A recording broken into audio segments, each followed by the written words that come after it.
Back with the fastest hour. Thanks for being with us on the Ron and Fez show. We're here till 11 o'clock tonight. All right, Fezzy, this just came up on CNN.com as we're sitting here. Spy report. This is a great story. Apparently they were doing the Senate class photo today. And it seemed like somewhere along the way, Vice President Cheney got into it with Senator Leahy. And they started going back and forth. And then finally Cheney just said to him, and this is on the floor of the Senate.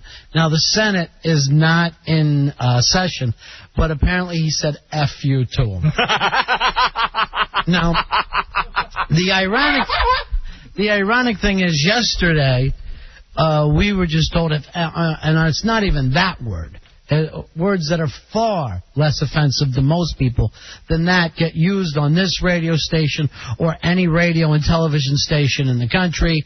It's a $3 million fine.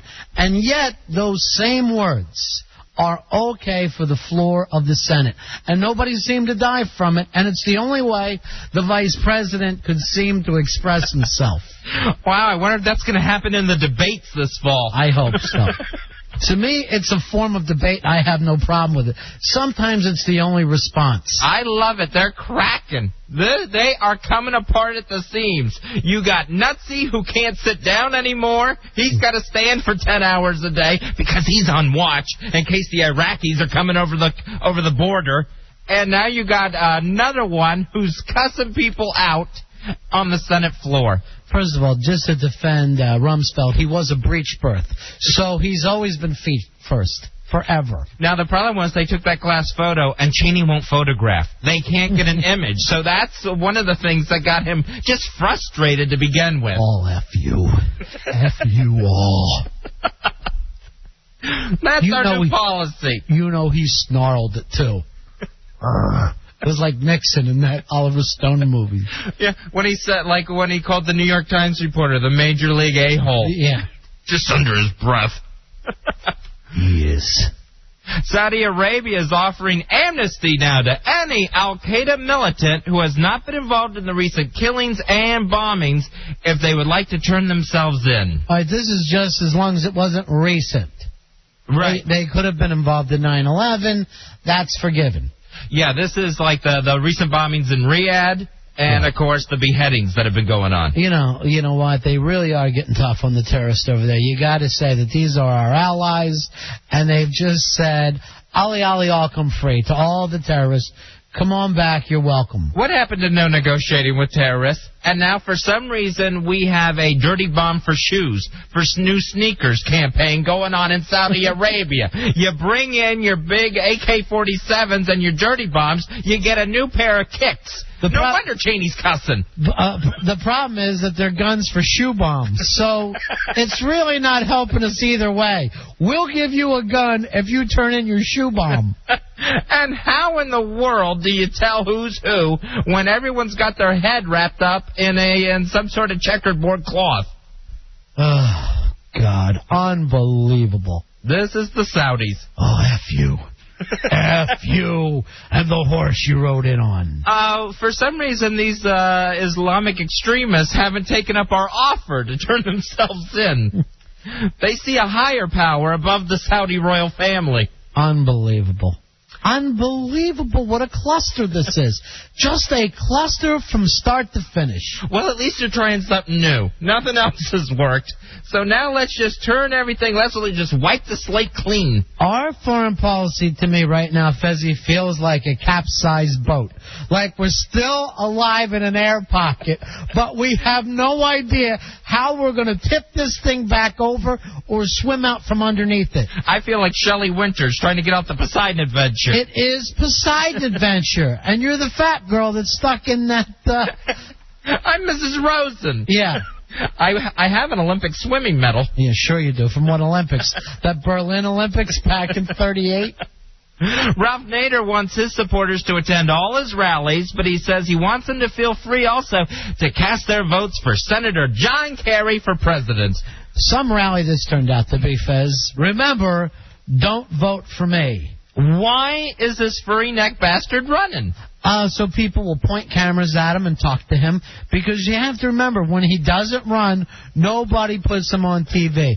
Maybe if they would let him be on Meet the Press every 6 months, let him do some of the talking head shows. Yeah, it's such a rerun, because now what'll happen is the next thing will be, I can't get on the ballots in all the states. This is unconstitutional. And I'll sue and I'll lose. Then they won't let me in the debates. And it happens every 4 years. Yeah, it happens over and over again. He's a political cicada. Yeah, he pops up every 4 years. He doesn't have sex, and then he disappears. And he tries to shake off that ugly husk. You know what? Here's the thing. Everybody's always followed Clinton around, wanting to know about his past. Everybody's followed Bush around, wanting to know what he did during the Vietnam War. Why doesn't Nader do this? Show us one person you had sex with. Either sex. I don't care if you bring in a man or a woman. But just end this weirdness of you being a priest but without wearing a collar. It's too odd. I just always picture Ralph Nader going to one of these rallies or one of his stupid speeches and then going home to some cruddy apartment where you hear traffic outside the window and there's no air conditioning, and he's sitting there in his shorts and a wife beater, and he's just eating Chinese food out of a carton. I believe he doesn't live. He lives in one of those men hotels where there's not a phone in the apartment and stuff like that. He's got to go down the hall to a payphone, and then he takes a bus everywhere. Like if he has to go, he'll use public transportation to go from New York to Harvard. If he's got a speaking engagement. I read this thing where he's got to exchange buses 9 times. He's a madman. Now I wonder if he has any money at all to tuck away. You would and think he's just super thrifty. You'd think that he would. I mean, he's been a public speaker. You can always make decent money for that. He's been doing that for 30, 40 years. But I just don't get him. I don't understand him. If he's got any money, it's in his mattress. Yeah. It's all stuffed in there.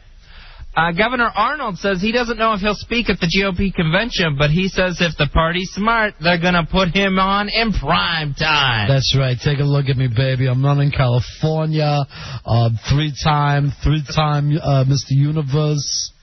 Now, I hope he pulls his shirt off at the GOP National Convention. I hope he just rips his shirt away like Hulk Hogan.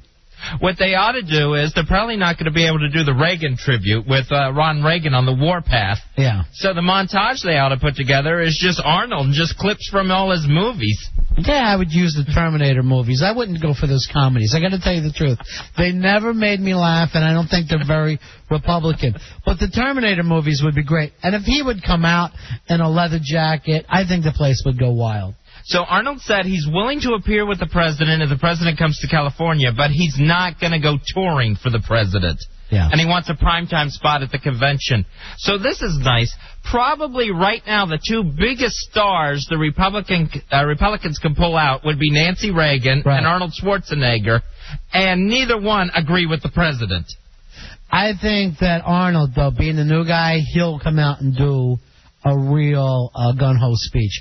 Whatever he actually thinks or believes, forget about it. You give him prime time, and he'll put the show on for you. What'll be nice is they'll have the gag posters out there already printed up. Schwarzenegger in 2008. Yeah. Gag, don't even believe that they're gag. There's people now trying to make that happy. We'll take a break here. Remember, Las Vegas tickets will be given away tomorrow night. We'll be registering 4 people tonight, but you got to make it to the studio to play poker tomorrow night.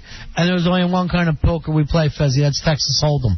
We go just like they do on TV. We'll take a break. We'll be right back. It's the Ron and Fez Show.